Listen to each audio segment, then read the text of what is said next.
Good morning. This is Grand Automaster. We have this FedEx Sprinter diesel 651 engine. What's the body? 907. Okay, we will teach you how to replace the rear brake pad.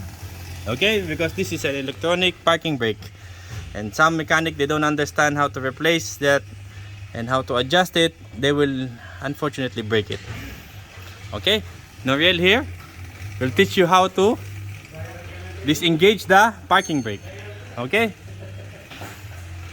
Noriel, Okay. fire in the hole. Turn First. ignition key. Okay, there, One click only. one click. Okay, Put this one to trip Yes. kilometer. Press the home button. 5 seconds. Then press the enter button.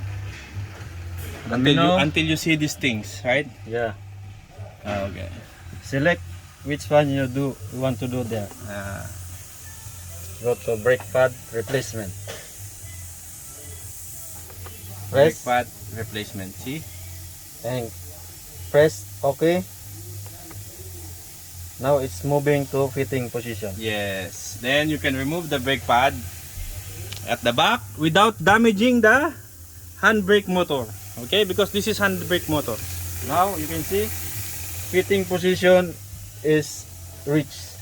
You can remove the brake pad. Yes, now. fitting position is there. Okay. Have a nice day and stay tuned. Don't forget to like and subscribe.